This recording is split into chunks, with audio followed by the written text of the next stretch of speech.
What's up, Ravens fans? Welcome into a post-combine edition of Ravens Unscripted. We've got Garrett, Cliff, and Ryan. Garrett and Cliff were actually at the combine. Ryan and I, we just watched on TV. Hey, we're just laying it out here out of the gate. So, look, there's a lot to sort through with the Underwear Olympics, as I like to call it. Yes. But first takeaway, Garrett, you were on site. The thing you're thinking about days removed from the combine. I go to the conversations that I had with Eric DeCosta, John Harbaugh, and Joe Ortiz, and what I took away from that is it sounds to me like the Ravens love the idea of trading back from number 22 in the first round. The Ravens view this draft as one that's kind of deep in the middle, second round, third round, fourth round. Eric DeCosta said that's kind of the sweet spot. They want to have as much ammunition as possible in those rounds. Well, right now they don't even have a second round pick, so how do you get one? Well, you maybe trade back in the first round. They can maybe put a package together if they would want to move up, maybe some of those third round picks into the second round. I think that they want to try to move back. I do not think that the Ravens will pick at number 22.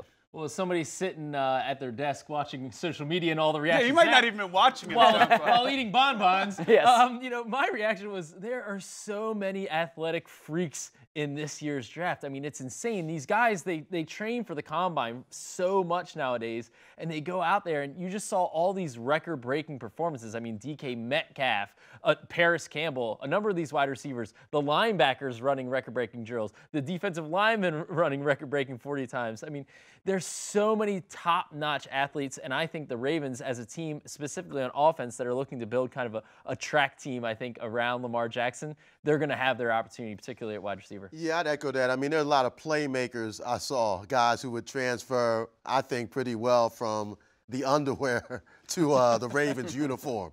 Certainly, I think in positions of need, whether it be running back, wide receiver, pass rushers, I think it's a fortunate draft for the Ravens, and that those three positions, I think it looks very deep. Maybe offensive line might be a little tougher to get somebody who can just step in and play, but certainly I saw enough talent there. I think the guys that they are looking for will be available even without the second-round pick. And, yeah, like Garrett says, I think there's going to be some maneuvering anyway. All right, well, let's have some fun. Speculate and dive into that wide receiver position, which I feel like here in Baltimore is always just a lightning rod for all the obvious reasons. And you mentioned the name, DK Metcalf. I mean, even if you're not a football fan at this point, you've probably at least seen his picture. Yeah. Ryan, I feel like in mock drafts before the Combine, you saw his name kind of in the range and radar of the Ravens.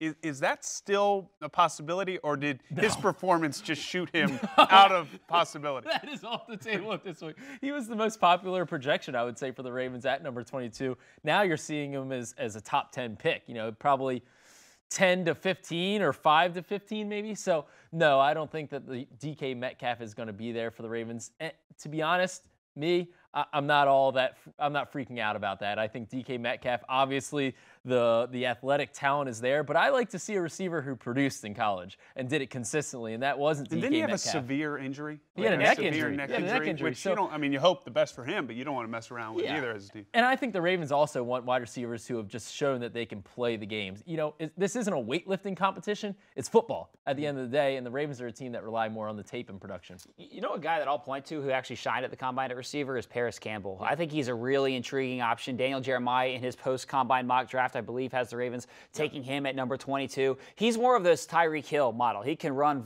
side to side, has great speed, ran a 4.3 40, put up some good production at Ohio State. He's not your outside big-bodied wide receiver that I think the Ravens are still looking for, but the last time we had this discussion on the couch, we debated what type of receiver would be the perfect fit for the Ravens. I think that this is somebody that you'd have to look long and hard at because he can do some of those jet sweeps. He can run over the middle of the field. I think you put that track team, put a lot of speed around Lamar Jackson. That's exactly what Paris Campbell is. I think he's somebody to definitely watch. All right, Cliff, look, we sit here early March, and these things can change. But if I had to ask you right now, do you think, and Garrett made the point about moving around, but with that pick, if they stayed where they are, do you see the Ravens taking a wide receiver? I do, or a running back. I think that that would be the two positions, I think, if I had to guess. Or maybe pass rusher too. I think offensive lineman or safety. I think the talk about best player available and that's running towards need will be false this year. I think they will draft towards need.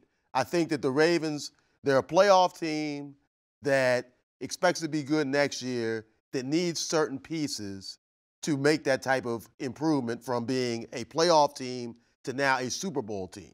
And I think that, yeah, at some positions, they are pretty solid. But where they really need help and trying to build an offense around Lamar Jackson, if there's a player there that you think can help Lamar Jackson become a better quarterback, it's hard not to take him. I think you'd actually be making a mistake if you didn't take him. With this many wide receivers available, I'm kind of on the soapbox that you should just take one. If you step up, right, step up. yeah. Time. Yeah. If you feel like there's a wide receiver that you can pair with Lamar Jackson to make plays for the next 3 or 4 years, take that guy. All right, Garrett, Ryan, quickly here. Let's flip sides of the ball. Pass rushers. Again, you were there. Somebody who stood out, but also maybe somebody who you see based off of what the Ravens like to do defensively that maybe fits with this organization. The guy who stood out the most is Montez Sweat. This Mississippi State, he ran a 4.41 40-yard dash. I agree, but he was another one that was in that mix at 22 that thought maybe he could be there right around there. I think he's probably put himself outside of the range for the Ravens, but if you're talking about standouts, he definitely would be a guy. I'll point to safety. Jonathan Abram from Mississippi State is a potential, and Nasir Adderley from Delaware. Two guys that could, yeah, there you go. Two guys that could be in play at number 22. Do you think they take a pass rusher to 22? Or, I mean, similar question I asked Cliff there. Yeah, I think they certainly could. I mean, I think it partly depends on what happens with Terrell Suggs and Zadarius Smith. How big is the need after free agency? If both those guys move on, for sure, pass rusher moves up the list. Last thought for you, Cliff. Yeah, I think that, again, pass rusher could be an option because that's very important, obviously, when you're building a team to have that. And even if Suggs returns, we know what stage he is in his career. So I would look at that. But again, you know, as a guy who feels that the Ravens for so long haven't had enough playmakers, particularly on offense, I think this is a year you can get one. The Combine, so much intrigue with no one having a helmet or pads on. That's what we love about it. Well, coming up tomorrow, we start predicting the 2019 roster as we get set for free agency.